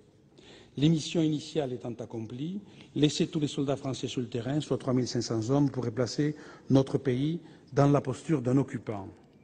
Ce sont donc 2000 soldats français qui devraient quitter cette terre d'Asie centrale à la fin de l'année, dans des conditions qui restent à définir, conditions préoccupantes en matière de sécurité pour le retrait de nos troupes. On s'interroge, peut-on compter sur l'armée nationale afghane? Quel rôle peut jouer le Pakistan, maintenant que le port de Karachi vient d'être ouvert à nouveau à l'OTAN?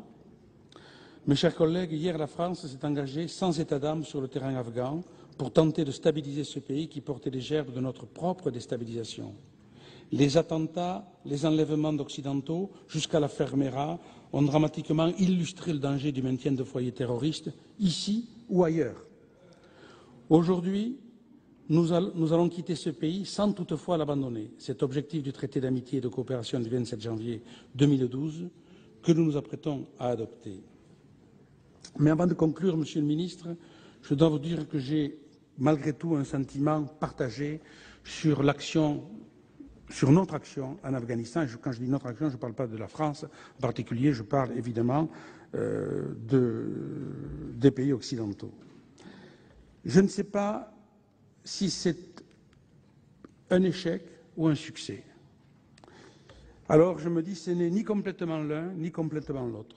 Certes, nous avons chassé les talibans, certes, nous avons donné à ce pays, nous avons contribué à donner une constitution à ce pays, certes, nous avons posé les bases, les germes d'une démocratie.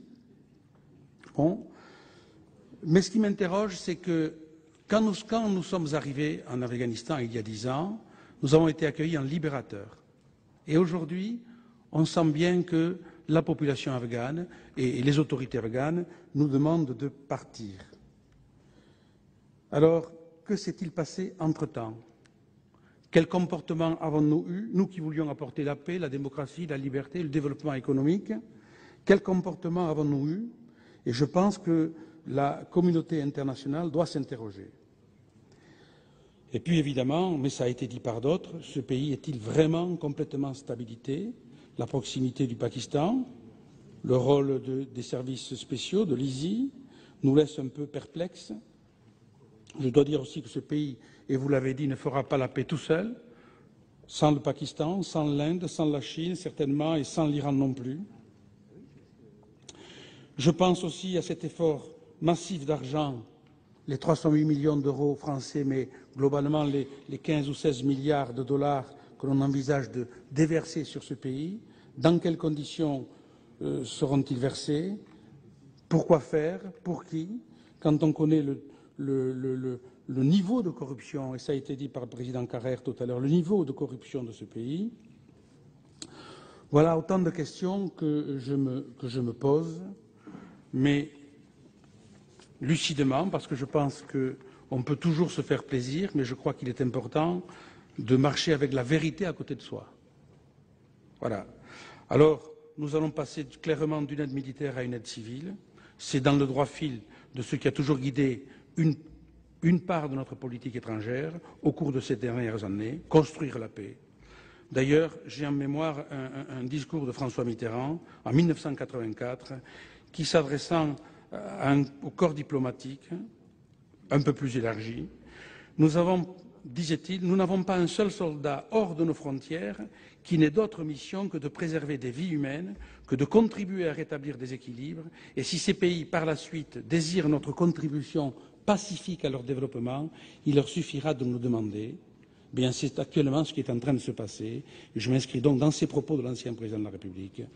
La France a participé au rétablissement d'un certain équilibre en Afghanistan. Ce pays nous demande maintenant de contribuer à son relèvement économique et social. Alors, construisons la paix, et l'adoption du projet de loi que vous nous avez présenté, Monsieur le Ministre, participe de cette démarche. C'est pourquoi le RDSE approuvera ce projet généreux et ambitieux. Merci, mon cher collègue. Dans la suite de la discussion générale, la parole est à Monsieur Christian Cambon pour le groupe UMP.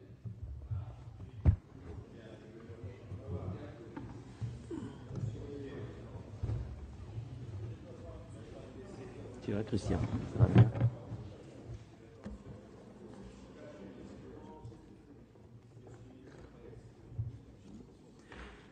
Monsieur le Président, Monsieur le Premier ministre, mes chers collègues, je voudrais bien sûr à cet instant et au nom du groupe UMP associer celui-ci à l'hommage que notre Président Jean-Louis Carrère et vous, Monsieur le Premier ministre, avez tenu il y a quelques instants à l'occasion triste, malheureusement, du décès et de la disparition de notre ancien collègue Jean-François Poncet. Il a été rappelé ici la personnalité particulièrement attachante de Jean-François Poncet, qui faisait preuve à la fois d'une immense courtoisie, d'une très grande largeur d'esprit. Et je veux dire, pour avoir le souvenir d'être arrivé à la Commission des Affaires étrangères et d'avoir pu bénéficier, comme nombre d'entre vous, de son expérience d'ancien ministre, de grand commis de l'État et de profiter de ces analyses toujours pertinentes et exigeantes, nous avons pu véritablement apprécier ce grand parlementaire dont nous allons garder le souvenir et qui a donné, me semble-t-il, une très belle image de notre Haute Assemblée.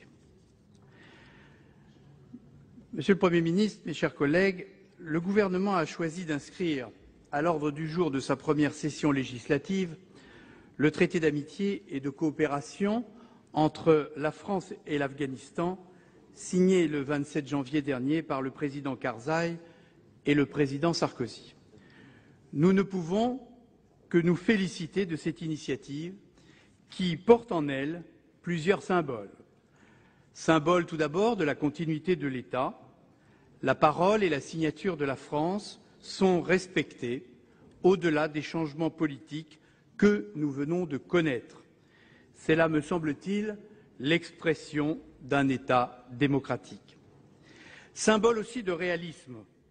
Il semble bien loin le temps de la campagne électorale où vos amis de gauche n'avaient pas de mots assez durs pour qualifier la politique extérieure de la France sous le précédent quinquennat.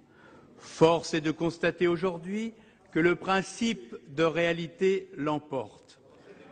Loin d'abaisser la France sur la scène internationale, ce traité prouve, s'il en est encore besoin, que le président Sarkozy avait fait depuis longtemps l'exacte analyse de ce conflit. Persuadé que la réponse militaire aux actions terroristes des talibans était certes nécessaire mais insuffisante, l'ancien président a d'abord décidé d'anticiper, à la fin 2013, le retour de notre contingent. Mais il avait aussi voulu ce traité pour engager la France aux côtés de l'Afghanistan sur la voie du développement et de la paix. C'est en effet, nous le savons tous, la seule réponse d'avenir pour que les populations reprennent en main leur destin et tournent enfin le dos à la pauvreté et son corollaire, l'extrémisme.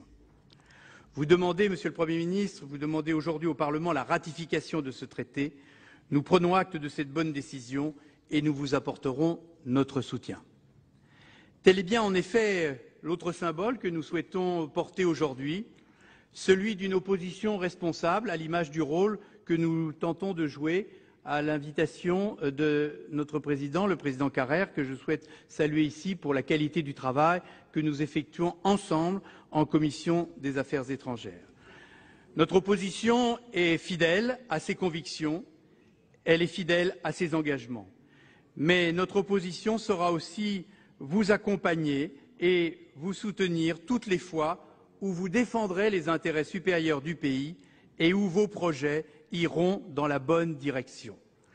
Nous avons malheureusement trop vécu par le passé le spectacle parfois affligeant d'une opposition de gauche trop enfermée dans ses propres certitudes pour ne pas choisir aujourd'hui une autre voie plus conforme aux intérêts de la France et à l'idée que nous avons du débat parlementaire.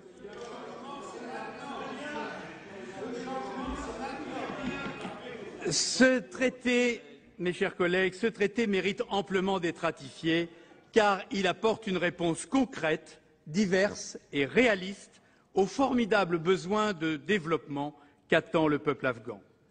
La France n'a cessé en 90 ans de renforcer ses relations amicales avec ce pays. La coopération mise en place a permis la création de lycées, le Premier ministre l'a rappelé, l'instauration d'une action en faveur de l'archéologie et des soutiens humanitaires mis en œuvre dès 1979. Nous avons su mettre, durant toutes ces années, le savoir-faire français au service des populations afghanes. Aujourd'hui, le développement de l'Afghanistan est un enjeu crucial pour l'avenir de la région et l'éradication des groupes d'islamistes radicaux. C'est en ce sens que la France souhaite accroître son engagement par le biais de ce traité qui scelle notre coopération pour les 20 années à venir. Cet acte solennel établit ainsi les nouvelles relations avec l'Afghanistan afin que notre investissement dans cette région du monde particulièrement troublée perdure au-delà du retrait de nos troupes. Par ce traité, la France s'engage aux côtés des forces gouvernementales pour une coopération bilatérale, notamment en matière d'agriculture, d'éducation, de lutte contre la drogue, de combat en faveur de la santé, mais aussi pour une meilleure gouvernance. Et même si, cela a été rappelé aussi, même s'il est illusoire et vain de tenter d'imposer un système démocratique occidental à un pays de culture tribale et ancestrale très différente, notre effort doit néanmoins porter sur la gouvernance de cet État. Qu'il s'agisse de la condition des femmes, le Premier ministre a rappelé l'effroyable fait divers, entre guillemets, le 11 juillet dernier où une femme a été assassinée en public pour adultère, qu'il s'agisse de l'accès pour tous à l'éducation, nous désirons donner aux nouvelles autorités toute l'assise nécessaire pour respecter l'état de droit. En cela, le traité prévoit une collaboration accrue entre nos pays dans le domaine des institutions. Néanmoins, si ces buts sont louables, de nombreuses inquiétudes subsistent. Elles ont été évoquées sur plusieurs bancs de la Haute Assemblée quant à la mise en œuvre de ce traité. La première inquiétude s'attache au coût financier des 5 prochaines années.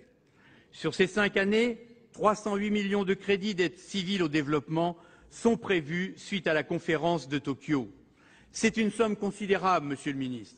50 millions d'euros par an pour un pays, alors qu'en moyenne, la France consacre aux 14 pays les plus pauvres, prioritaires de la coopération, à peine plus de 10 millions par an et par pays.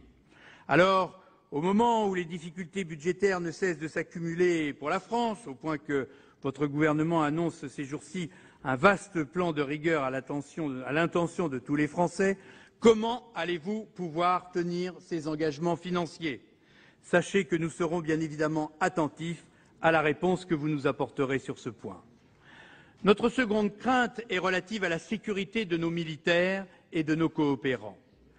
L'État français a une responsabilité à l'égard de nos militaires et coopérants et bien évidemment une responsabilité en termes de sécurité. Le nouveau président de la République a décidé d'accélérer le retrait logistique de nos troupes. Nous en prenons acte, c'était annoncé pendant la campagne. Nous craignons néanmoins que ce retrait se fasse dans la précipitation. Cette décision hâtive n'expose-t-elle pas nos troupes à des risques d'attentats et d'agressions, comme s'évertuent à le souligner de nombreux experts? Nous avons également la préoccupation de la sécurité des personnels dédiés à la coopération civile. Comme vous le savez, les groupes terroristes n'ont aucun scrupule à s'en prendre à la sécurité et à la vie des Français engagés dans les organisations non gouvernementales. L'exemple du Sahel est hélas frappant sur ce point. Certes, le traité leur garantit des immunités de juridiction et sécurise les conditions d'intervention de l'Agence française de développement présente à Kaboul depuis des années et que je souhaite saluer ici. C'est une bonne chose. Elle était attendue depuis longtemps. Mais nous demeurons inquiets quant à savoir si les troupes qui resteront sur place avec des missions précises seront suffisantes pour assurer leur sécurité. Notre vigilance se porte aussi sur l'efficacité de notre aide. Même si d'indéniables progrès ont été réalisés, et ce principalement en matière d'infrastructures et de développement économique, l'Afghanistan reste frappé par la corruption, les rivalités idéologiques et le commerce institutionnalisé de la drogue. Ce sont autant d'obstacles au redressement durable et autonome de ce pays. Nos inquiétudes sont notamment très fortes sur la persistance au sein des forces afghanes d'infiltration de rebelles talibans, une appréhension fondée, qui plus est, sur le fait qu'un retour des talibans au pouvoir favoriserait dans les pays voisins et notamment au Pakistan la montée d'islamistes radicaux.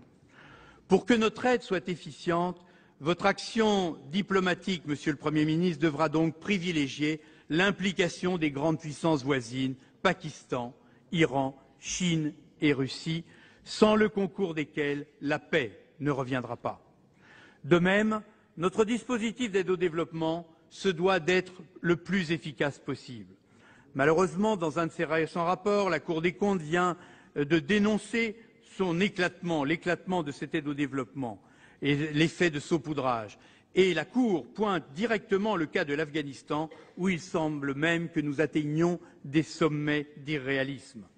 On ajoute la dispersion à la pénurie pour achever d'ôter toute lisibilité à notre action.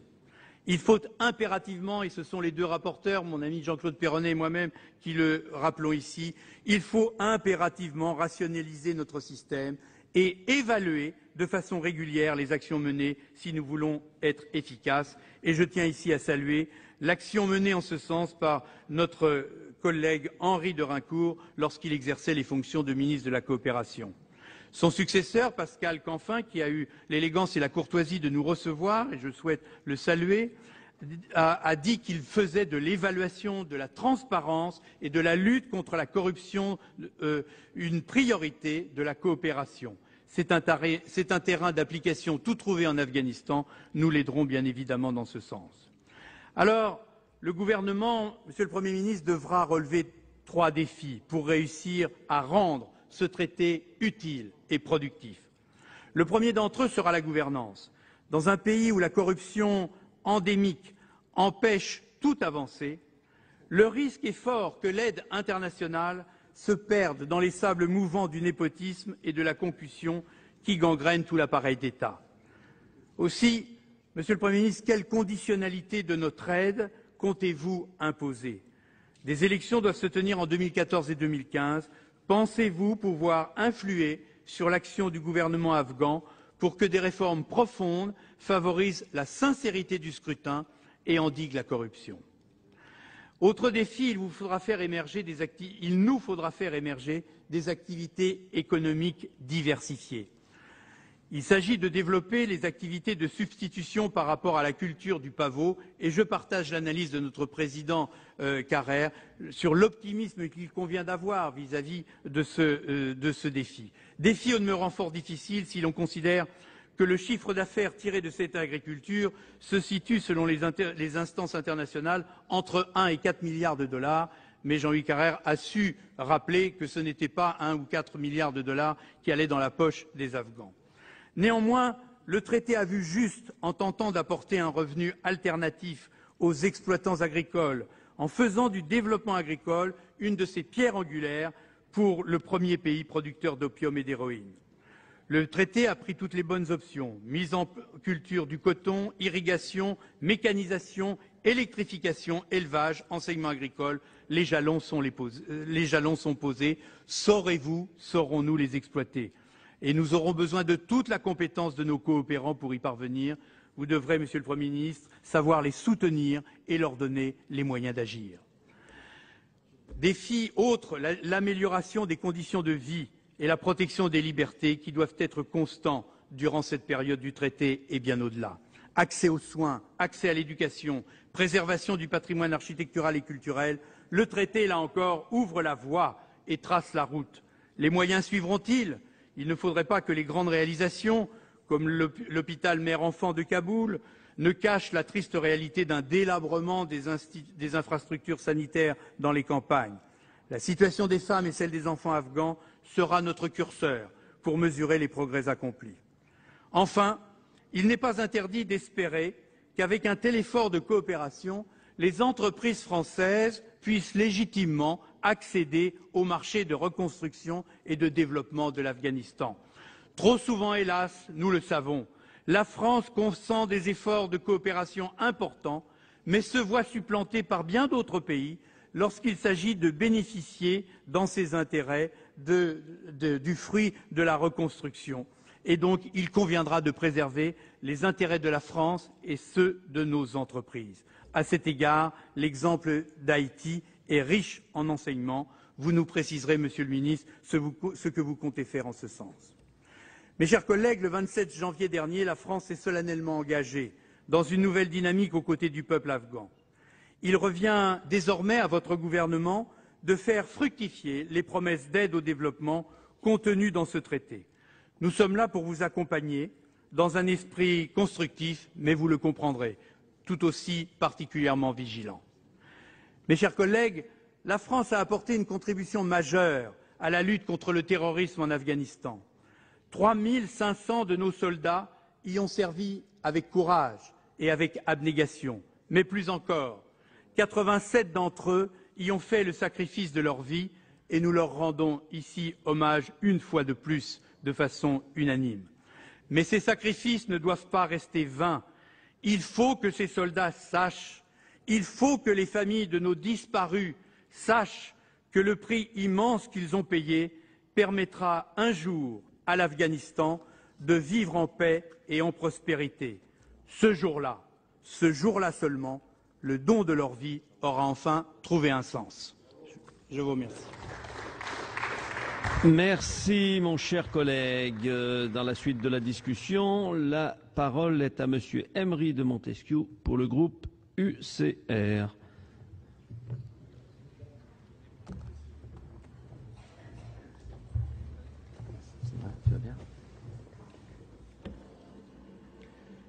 Monsieur le Président, Monsieur le Ministre, mes chers collègues, Jean-François Poncet, homme d'État du plus haut niveau, était un ami.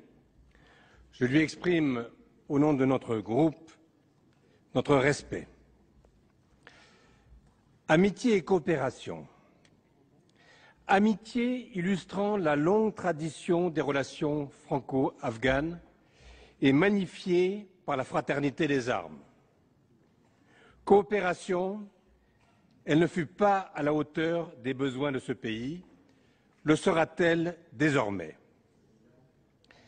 Lorsqu'on aborde le sujet de l'Afghanistan, on éprouve une certaine gêne et le sentiment d'un immense gâchis. Nous avons fêté le dernier 14 juillet dans la Kapisa. Nous allons partir avec la blessure d'un échec douloureux, alors que 87 de nos soldats ont donné leur vie pour combattre un mouvement terroriste et lutter pour les droits de l'homme. Et comme nous tous, je leur rends hommage. Nous allons partir, il n'y avait sans doute pas d'alternative. En dépit de l'effort militaire considérable réalisé, l'Afghanistan risque de devenir la base terroriste que veulent constituer les talibans, avatars d'Al-Qaïda. Vous me semblez optimiste, Monsieur le Ministre, lorsque vous nous dites qu'Al-Qaïda a été éradiqué. Chez le commandant Massoud, un prisonnier chef Taleb m'affirmait leur volonté de transformer les États d'Asie centrale en Émirats. Dès l'annonce du retrait, les prémices de ce djihad se sont manifestées par des attentats suicides au Kazakhstan, pays où se côtoyaient paisiblement toutes les religions et des dizaines de nationalités. Pour que cette paix perdure, il est essentiel d'intensifier considérablement la coopération militaire avec les pays d'Asie centrale. Craignons les métastases du fondamentalisme, craignons la gangrène de la corruption, craignons les trafics de drogue dans cette région cruciale pour la paix et la sécurité. Trait d'union entre l'Asie et l'Europe et recelant de puissantes réserves en hydrocarbures et minéraux. Nos standards occidentaux ne peuvent être imposés. Nous avons pu constater les résultats très négatifs de cet objectif. L'arrogance et la condescendance occidentale ont profondément blessé le peuple afghan. Certains ont osé assimiler à une croisade notre action contre le terrorisme. Notre présence militaire a été perçue comme une force d'occupation et a rapproché les nationalistes des talibans. Pourtant, se résigner au pessimisme est stérile. Et si 11 années de présence internationale ne peuvent se conclure par la prophétie du grand poète afghan Saïd Behoddin Marjou, écrivant « Demain sera l'enfer comparé à aujourd'hui ». Néanmoins, prenons garde. Espérons et agissons pour que la coopération internationale, régionale et bilatérale, en effervescence depuis le lancement du processus d'Istanbul en novembre dernier, contribue à changer le contexte. C'est le sens de ce projet de loi qui met en place une véritable coopération civile avec l'Afghanistan au moment de la transition. Il dépoussière nos liens bilatéraux, mais ne répétons pas les erreurs passées. Apportons les services de base, l'eau, l'électricité, province après province, village après village, Internet aussi, pour que les jeunes Afghans intègrent pleinement la jeunesse mondiale. Ces actions coûteront beaucoup moins cher que la guerre et les résultats en seront infiniment meilleurs. Mais surtout, surveillons de près l'utilisation des fonds. J'ai vu des ONG construire à des coûts 10 fois moins élevés les mêmes habitations que d'autres. Ce gâchis a exaspéré les populations. Éradiquons le pavot par les cultures subventionnées pour tarir le trésor de guerre des chefs. Une interrogation. Pourquoi un traité d'amitié et de coopération alors que l'Allemagne, les États-Unis, l'Australie et la Turquie ont signé avec l'Afghanistan des partenariats stratégiques? Monsieur le ministre délégué à la coopération s'est rendu à Kaboul en juin. Quelle est l'implication réelle de notre pays dans le processus d'Istanbul? Y aura-t-il un nouveau représentant spécial pour l'Afghanistan? Pour renforcer notre présence, nous avons besoin d'alliances régionales et de prendre enfin conscience de la réalité très forte d'un monde indo-persan.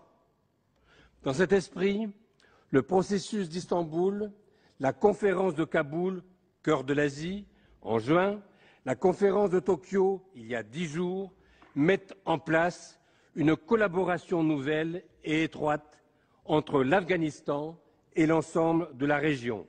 C'est indispensable, car seul efficace. Les 7 mesures de confiance sont pilotées chacune par un État de la région. Ainsi, le Pakistan et le Kazakhstan coordonnent la gestion des catastrophes. Les Émirats arabes unis organisent la lutte contre le terrorisme. La Russie et l'Azerbaïdjan celle contre la drogue. Le Turkménistan et l'Azerbaïdjan articulent les infrastructures régionales. L'Inde met en place les plans commerciaux. L'Iran prend en charge l'éducation. L'Iran est incontournable. Il n'existe aucune solution sans lui. N'oublions pas que l'Iran et l'Afghanistan n'ont formé qu'un seul pays. N'oublions pas que beaucoup de pays de la région ont de bonnes relations avec lui. L'Iran fera tout pour éviter un bastion salafiste sur son plan Est. Nous avons là un intérêt majeur en commun. Les ennemis de nos ennemis peuvent devenir, peut-être pas encore des amis, mais dès maintenant des partenaires. C'est une opportunité unique de réintégrer l'Iran dans la coopération internationale. Ce serait irresponsable, ce serait une faute grave de ne pas saisir cette occasion pour le faire participer au processus de paix au Moyen-Orient, où il joue un rôle capital. Je veux ajouter qu'une intervention d'Israël contre l'Iran serait très lourde de conséquences. Elle provoquerait l'embrasement général des peuples musulmans contre l'Occident, assimilé un soutien à Israël. Autre pays essentiel, l'Inde. Elle appuiera tout gouvernement qui luttera contre le fondamentalisme islamiste, mais pour que cet appui ne soit pas qu'un moyen de contrer le Pakistan et pour amener ce dernier à lutter ouvertement contre les talibans, il faut que la communauté internationale incite l'Inde à trouver une solution plus équilibrée au Cachemire. Les pays d'Asie centrale, je le répète, sont très inquiets. Ils doivent contenir les mouvements islamistes qui commencent à les ébranler par des attentats terroristes. Le Tadjikistan a connu une guerre civile entre islamistes et anciens communistes dans les années 90. L'Ouzbékistan, pays le plus peuplé, connaît 2 partis islamistes, les Hizb-ul-Tahrir, basés à Londres, et le mouvement islamique d'Ouzbékistan, qui prône l'établissement du califat et la lutte armée.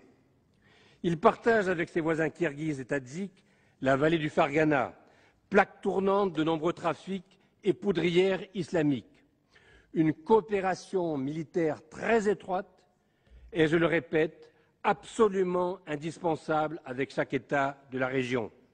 J'invite Monsieur le ministre à défendre, à s'y rendre dès que possible et souvent, car il ne pourra générer la confiance qu'en démontrant l'intérêt de la France par sa présence renouvelée dans ces territoires et en développant ses relations personnelles avec ses homologues. De même, une coordination étroite avec la diplomatie russe, qui connaît l'Afghanistan depuis des siècles, pacifiquement ou militairement, doit être renforcée. Mettons en place la coopération étroite prévue par ce traité. Malgré celui-ci, ce retrait apparaîtra toutefois comme une victoire des salafistes, une revanche d'Al-Qaïda sur le monde occidental chrétien et sera exploité comme tel. Son incidence sur l'ensemble du monde musulman, sur les grands équilibres régionaux, en particulier au Moyen-Orient, va vraisemblablement perturber fortement une zone stratégique très instable. Je serais heureux d'entendre les actions diplomatiques que vous entendez mener pour éviter que ce qui est notre échec soit exploité comme un triomphe par nos adversaires. Le moment est venu pour les Afghans de prendre leur destin en main. On l'espérait, on l'attendait et on le redoutait à la fois. La conférence de Tokyo du 8 juillet a promis des fonds internationaux à hauteur de 16 milliards de dollars d'ici 2015. C'est considérable. Pourront-ils vraiment être utilisés par ce pays? L'Afghanistan est défini comme un pont terrestre, un rond-point de l'Asie. Les États-Unis ont élaboré leur vision de la nouvelle route de la soie en juillet 2011, dont l'Afghanistan est le cœur. Soyons tous convaincus que la stabilité de la région est liée à celle de l'Afghanistan. Le président de la République a dit avec beaucoup de justesse et d'émotion à nos soldats, dans chaque ligne de notre traité d'amitié avec l'Afghanistan, dans chaque action de coopération programmée, à travers chaque enfant qui apprendra notre langue, il subsistera quelque chose de votre courage, quelque chose de votre humanité, quelque chose aussi de la vie de vos camarades tombés au combat. À nous d'être aux côtés de nos amis afghans, avec les mots du voyageur de minuit de Mashrou. Vigilance, amis, ce chemin qui existe à peine, qui peut-être n'existe pas, est le bon, le seul, celui de la liberté. Prenez-le, le groupe UCR votera ce texte. Merci, mon cher collègue. La parole est à Monsieur André Gattolin pour le groupe écologiste.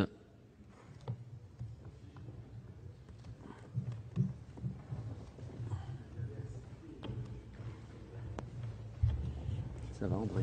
Bien. Monsieur le Président, Monsieur le Premier ministre, Monsieur le rapporteur et Président de la Commission, mes chers collègues, nous devons aujourd'hui nous prononcer sur le projet de loi autorisant la ratification du traité d'amitié et de coopération entre la République française et la République islamique d'Afghanistan. Cet accord est l'aboutissement d'un processus relativement rapide qui a débuté à l'occasion du déplacement du président Sarkozy à Kaboul le 12 juillet 2011. Un projet de traité a été présenté par le ministre d'État, ministre des Affaires étrangères et européennes, à son homologue afghan lors de sa visite à Paris le 26 octobre dernier. Les négociations n'ont rencontré aucune difficulté majeure et ont permis d'aboutir à un accord sur l'ensemble du texte le 3 janvier 2012. Le traité a donc été signé le 27 janvier 2012 par nos deux pays. Le programme de coopération quinquennale qui complète le traité a été paraphé le jour même par les ambassadeurs de France et d'Afghanistan. Ce nouveau traité entend ainsi rationaliser le code juridique de l'ensemble des relations franco-afghanes en regroupant en un seul instrument les différents volets de notre coopération. D'après l'article 13, son entrée en vigueur entraînera l'abrogation de l'accord de coopération culturelle et technique entre le gouvernement de la République française et le gouvernement du Royaume d'Afghanistan du 21 août 1966, qui constituait jusqu'à présent effectivement l'épine dorsale de la coopération entre nos deux pays. La France, engagée sur le théâtre des opérations afghanes depuis 2001, entend dorénavant modifier la nature de son engagement parallèlement au retrait progressif de ses forces combattantes. Ce traité marque donc le passage d'une vision principalement axée sur une démarche militaire à une conception beaucoup plus marquée par une approche civile. L'Afghanistan s'efforce désormais de s'inscrire dans une certaine normalité au niveau de la vie internationale. En témoigne notamment la conclusion de partenariats avec d'autres États, dont l'Inde, partenariat signé en octobre 2011, ou les États-Unis, partenariat actuellement en préparation. Le pays tente de se relever d'une situation sécuritaire particulièrement chaotique depuis une intervention soviétique de 1979. La stabilité intérieure reste plus que jamais un sujet de préoccupation. Carrefour de l'Asie, l'Afghanistan a entretenu tout au long de son histoire tumultueuse des rapports tourmentés avec le monde extérieur, puisqu'elle a connu à de maintes reprises la présence de forces étrangères sur son sol, qu'il s'agisse des Britanniques de 1840 à 1919, des Soviétiques de 1979 à 1989, ou plus récemment et encore actuellement, celle de la coalition internationale de 49 pays depuis 2001, dont la France. La mise en place et la pérennisation d'un État de droit représente un des défis majeurs de l'Afghanistan. En effet, la viabilité d'un pays dépend avant tout de la robustesse de ses institutions. Dans cette optique, comme décrit dans l'article 1, le traité d'amitié se dote d'un double objectif. D'abord, perpétuer les liens d'amitié, de paix et de solidarité qui unissent les deux pays, et également d'établir des programmes quinquennaux de coopération dans des domaines très variés, sécurité, justice, démocratie, agriculture, éducation, santé, archéologie et culture, infrastructures, ressources minières et également formation des cadres civils. Composé de 13 articles, ce traité s'efforce de couvrir les domaines administratifs, sécuritaires, économiques et sociaux et financiers. Donc l'article 2 est un article important parce qu'il prévoit effectivement la création de 3 commissions mixtes autonomes, la commission pour le suivi des programmes de coopération, une commission politico-militaire et une commission de sécurité intérieure. L'article 3, donc, pour aller brièvement, relève de la sécurité et défense. L'article 4, la coopération agricole et le développement du monde rural. L'article 5 couvre un aspect très important qui est celui de la coopération dans le domaine sanitaire, notamment l'objectif de réduire le taux de mortalité maternelle et infantile et favoriser l'accès aux soins. Les articles 6 et 7 traite de la coopération en matière d'éducation, d'enseignement supérieur et d'échanges culturels, avec l'objectif de protéger et mettre en valeur le patrimoine archéologique, historique et artistique de l'Afghanistan. L'article 8, lui, s'intéresse particulièrement à la gouvernance démocratique, en insistant en particulier sur la protection des droits des femmes et leur accès à la justice. Les articles 9 et 10 portent sur le développement des infrastructures afghanes, sur les questions économiques, financières et commerciales. Quant aux 3 derniers articles, ils sont surtout d'ordre administratif. L'article 11 traite des dispositions fiscales se rapportant au personnel français qui participe à la relation bilatérale. L'article 12 traite des questions d'immunité relatives au personnel coopérant. Et l'article 13, donc nous l'avons vu précédemment, signifie que l'entrée en vigueur du traité abrogera les instruments juridiques qui ont précédemment existé, c'est-à-dire l'accord de coopération culturelle et technique et ses annexes entre le gouvernement de la République française et le gouvernement du Royaume d'Afghanistan, qui datait donc de 1966. En tant qu'écologiste, je me félicite de l'inflexion clairement civile que porte ce traité. En effet, l'établissement et le développement d'un État de droit légitime et efficace représentent les conditions indispensables à l'épanouissement d'une société civile apaisée en Afghanistan. Une réponse purement militaire ne peut être viable à long terme si on souhaite voir naître un Afghanistan plus démocratique et plus sûr. En revanche, je note l'absence d'un volet environnemental dans ce traité, ce que je trouve fort dommageable vu l'impact écologique néfaste que les conflits successifs ont eu sur l'Afghanistan. Voilà donc pour les discussions autour de cet article unique qui consacre l'évolution du soutien de la France à l'Afghanistan d'une dominante militaire à une dominante civile. Prochain rendez-vous de l'actualité politique et parlementaire, le journal de 22 h présenté par Pierre-Henri Gergonne. Vous pouvez bien sûr toujours retrouver la séance sur notre site publicsénat.fr. Très bon après-midi sur les chaînes parlementaires.